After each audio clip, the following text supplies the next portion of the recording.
Kemudian yang ketiga, tarjihu adzan al-qawi ala adzan al-dhaif, adalah mentarjih sangkaan yang kuat atas sangkaan yang lemah.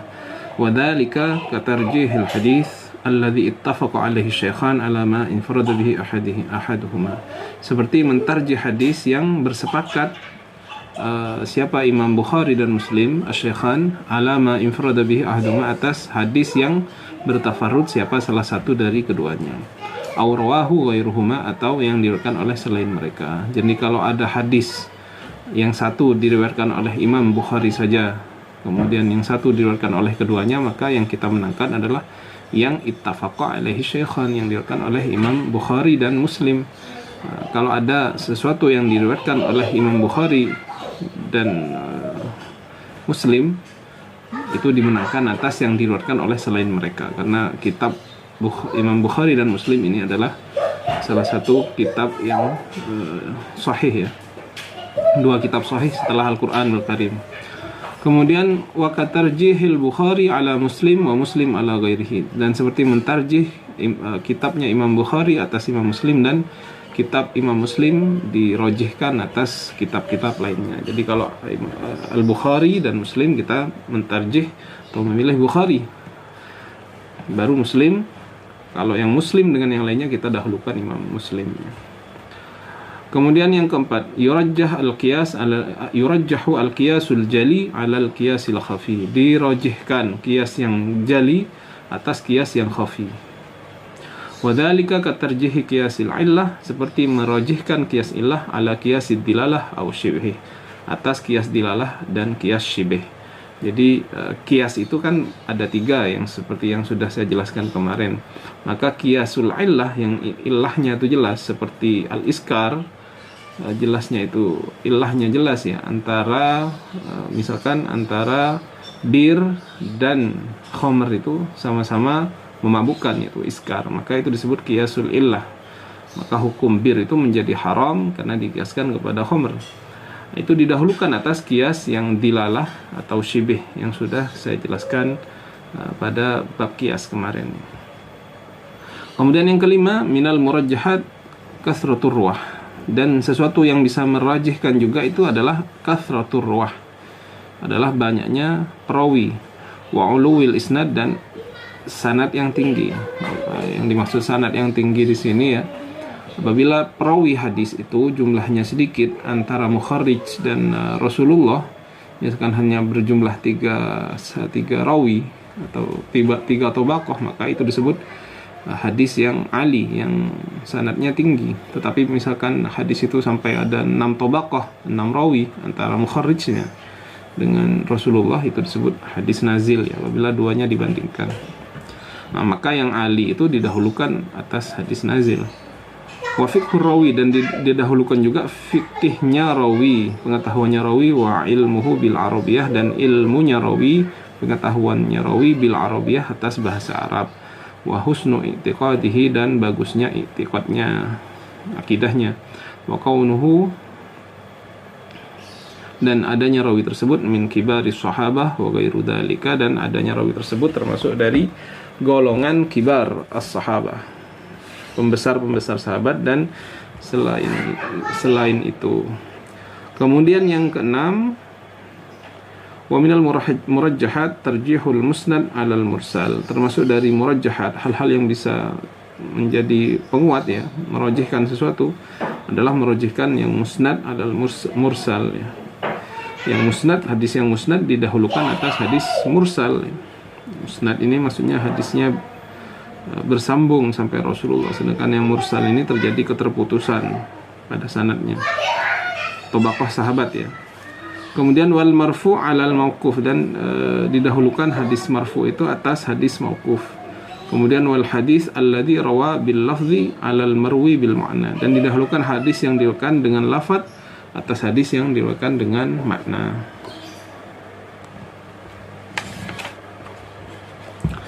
Kita lanjutkan ke bab yang ke-8. Al-babu tsaminu, bab yang ke-8, fil ijtihad wa taqlid, menjelaskan tentang masalah ijtihad dan taqlid.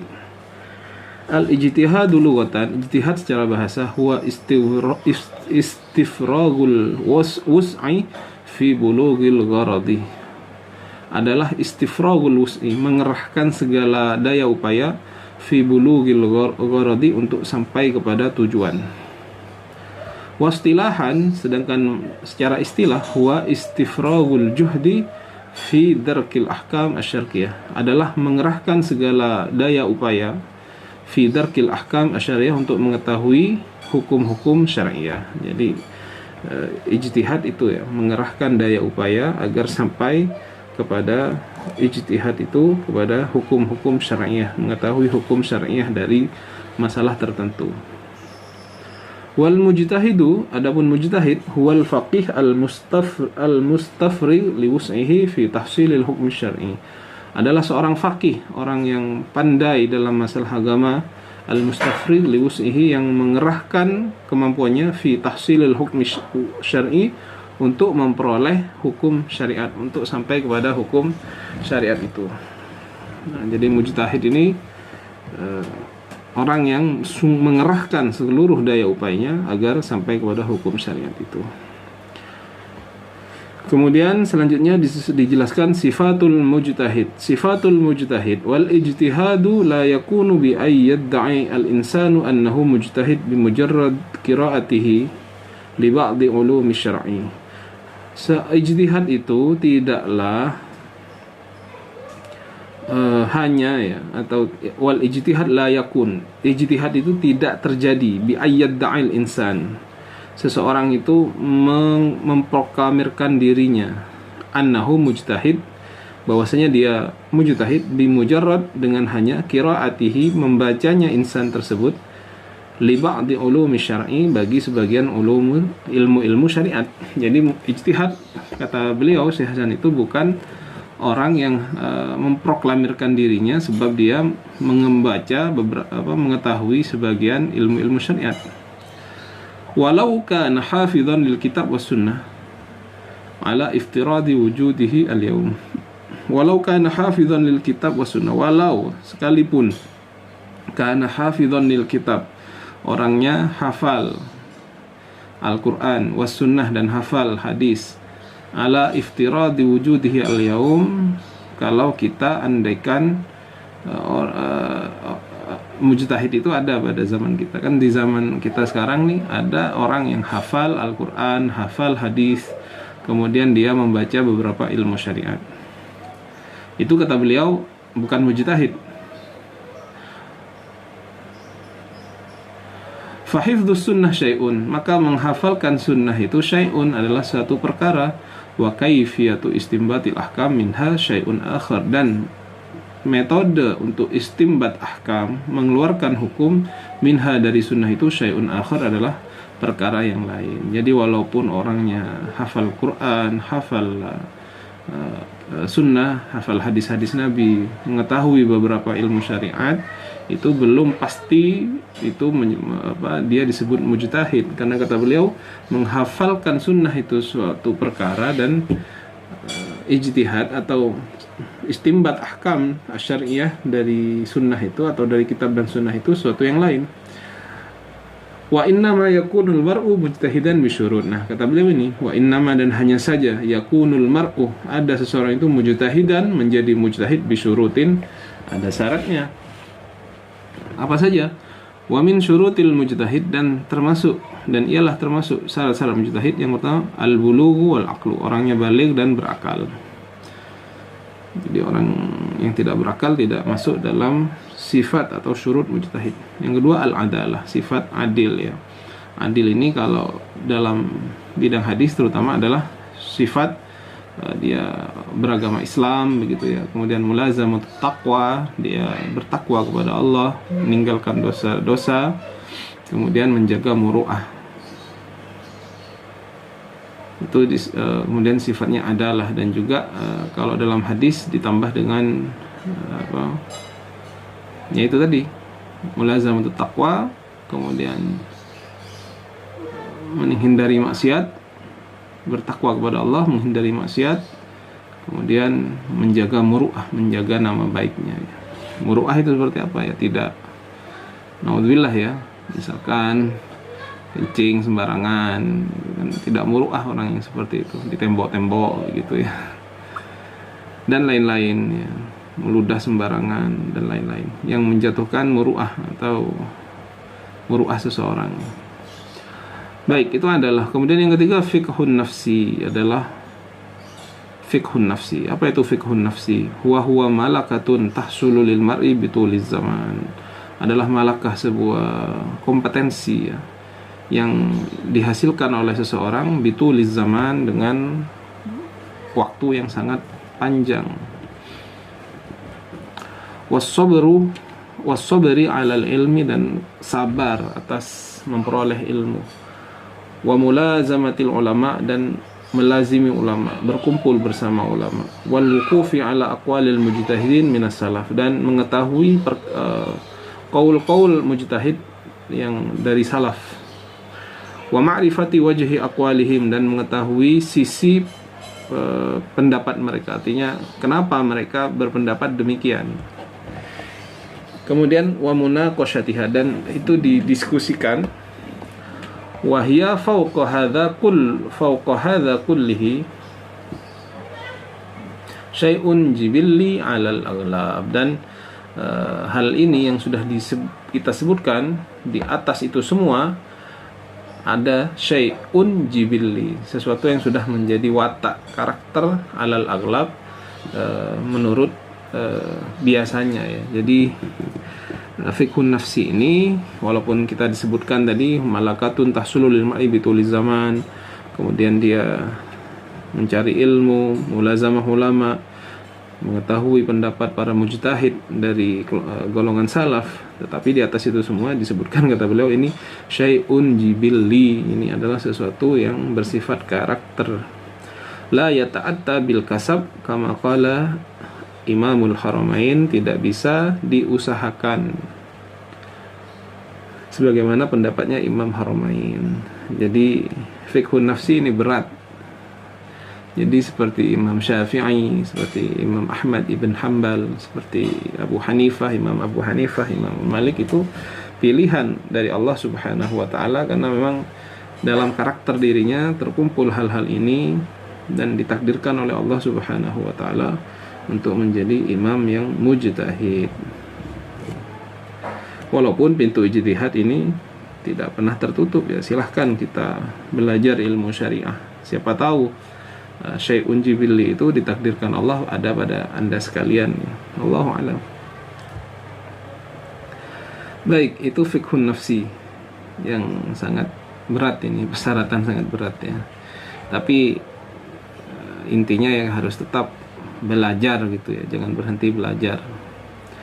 Yang keempat, al-ilmu bil Quran, mengetahui dengan Al-Quran, nasikhuhu wa mansukhuh, baik yang nasikh, yang sudah dinasah, wa mansukh,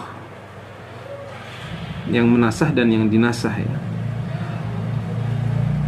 Amihi wa khasihi, nasikhihi wa mansukhihi, begitu ya. Wa amihi wa khasihi, dan mengetahui am dan khasnya, wa mutlaqihi wa muqayyadih, dan mengetahui mutlak muqayyadnya Al-Quran, yang bersifat mutlak universal, dan muqayyad yang bersifat parsial. Wa muhkamihi wa mutasyabbihihi, yang muhkam dan mutasyabih. Wa zahirihi wa muawwalihi, yang zahir dan yang batin. Wa asbabin nuzul, dan mengetahui asbabun nuzul. Jadi harus mengetahui ulumul Quran yang sudah disebutkan tadi. Kemudian yang kelima, al-ilmu bis sunnah, mengetahui sunnah, apa saja, ala nahwi ma ulima minal Quran, sebagaimana yang dia ketahui dari Quran. Wa ayyakuna muttali'an 'alaiha fi kulli kutubiha, dan dia harus muttali'an, mengetahui atas sunnah itu, fi kulli kutubiha, dalam setiap kitab-kitabnya. Wala yakfihi ayyanzur fi sahihain, dan tidak cukup dia hanya melihat atau mengetahui Sahih Bukhari dan Sahih Muslim, awil kutubis sittah, atau dia hanya mengetahui kitab yang 6. Apa saja ya, Sunan At-Tirmidzi, Abu Dawud, An-Nasai, Ibnu Majah, dan 2 sahih tadi itu. Tidak cukup. Au ayyudhifa ila dzalika musnad Ahmad, atau dia menambahkan musnad Ahmad kepada pengetahuannya. Wa sunan al-Baihaqi, ditambah juga sunan Baihaqi.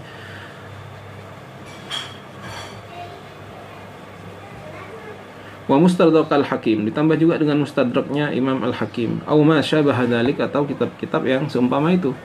Farubbama fatahu haditsun laisa fi hadhil kutub, barang boleh jadi ya, bisa jadi fatahu haditsun, fatahu melewatkan kepada orang tersebut haditsun, sebuah hadis laisa fi hadhil kutub, yang tidak ada dalam kitab ini, bal fi ghairiha, tapi dalam kitab lainnya. Jadi kitab yang disebutkan tadi masih kurang ya, harus mengetahui kitab-kitab yang lain. Walidzalika, oleh hal tersebut, la budda ayyattali ala kutubis sunnah kulliha, maka dia harus mengetahui semua kitab-kitab sunnah, semua kitab-kitab hadis. Wa illa falikulli maqam maqal, kalau tidak seperti itu, ada pepatah mengatakan falikulli maqam maqal, di setiap maqam itu ada maqalnya. Wa likulli fannin ahlun wa rijal, dan di setiap fan keilmuan itu ahlun, ada ahlinya, wa rijal, dan ada tokohnya. Wa rahimallah imra'an arafa qadrahu fa waqafa indahu, maka semoga Allah merahmati seseorang yang mengetahui kadar kemampuannya, fa waqafa indahu, kemudian dia diam di sana, artinya tidak menganggap dirinya sampai kepada derajat yang misalkan derajat mujtahid, padahal dia belum sampai kepada derajat itu ya. Berat menjadi mujtahid, tapi tidak pernah tertutup. Kalau ada yang sampai kepada derajat ini, silahkan dia berijtihad. Kemudian wala budda ay ya'rifa minas sunnah ziyadatan 'anil Qur'an, wala budda, dan dia tidak boleh tidak ay ya'rifa minas sunnah, harus mengetahui dari sunnah itu ziyadatan anil Quran, sebagai tambahan dari Quran. Apa? As-sahih wa dhaif, dia juga harus mengetahui mana yang sahih, mana yang dhaif. Wa asma'i rijal, mengetahui nama-nama perawi hadis, wa tarikhihim, dan tarikh mereka, kapan lahir, kapan meninggal. Wa manaqibihim, dan mengetahui manaqib mereka, sirah mereka. Liya'rifa adalatahum, agar dia mengetahui keadilan mereka. Wa ya'rifu asbab al-jarh wa ta'dil, dan mengetahui sebab-sebab al-jarh wa ta'dil, liyahkuma biha alaihim, agar dia bisa menghukumi kepada mereka, dihukumi dengan al-jarh, dengan tajrih atau dengan ta'dil. Wa man akhadha as-sahih min al-Bukhari mathalan muta'ammidan alaihi fahuwa muqallid lahu la mujtahid. Barang siapa, kata beliau ini dengan ada tanda seru dan juga tanda tanya. Wa man akhadha as-sahih min al-Bukhari masalan, orang yang bisa mengetahui dari Sahih Bukhari, mu'tamidan alaihi, dan dia berpegangan kepada Sahih Bukhari, fa huwa muqallid lahu, maka orang tersebut adalah muqallid, orang yang ikut kepada Imam Bukhari. La mujtahid, adalah bukan mujtahid, kata beliau ya.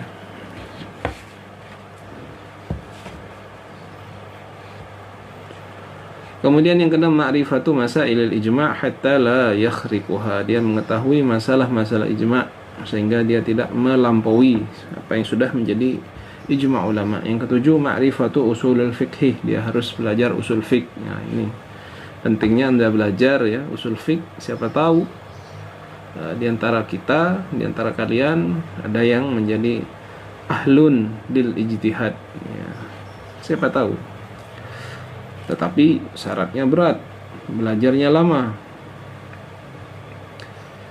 Yang kedelapan, ma'rifatul lughatil Arab, mengetahui bahasa Arab, fi nahwiha, dalam nahwunya, grammarnya, wa sarfiha, dan sorofnya, wa balaghatiha, dan balaghahnya, li anna Allah ta'abbadana bi istinbatil ahkam bina'an ala qawaidiha wa qawaniniha. Sesungguhnya Allah Ta'ala telah membuat kita gitu ya, mengistimbat hukum, mengeluarkan hukum binaan ala qawaidiha, sesuai dengan kaidah-kaidah dari bahasa Arab itu, wa qawaniniha, dan konun-konun, aturan-aturannya. Jadi wajib belajar bahasa Arab. Faman lam ya'rif lughatal Arab fi ulumiha wa fununiha fala hadza lahu fil ijtihad. Barang siapa yang tidak mengetahui bahasa Arab dalam segi ilmunya, dalam segi yang sudah disebutkan tadi, fala hadzalahu fil ijtihad, maka dia tidak ada bagian sama sekali dalam ijtihad. Bal la hadzalahu fil ilm, dia tidak ada bagian dalam ilmu. Ini kata Syekh Hasan Hito, orang yang tidak mengetahui bahasa Arab, la hadzalahu fil ilm. Ini standar beliau ya.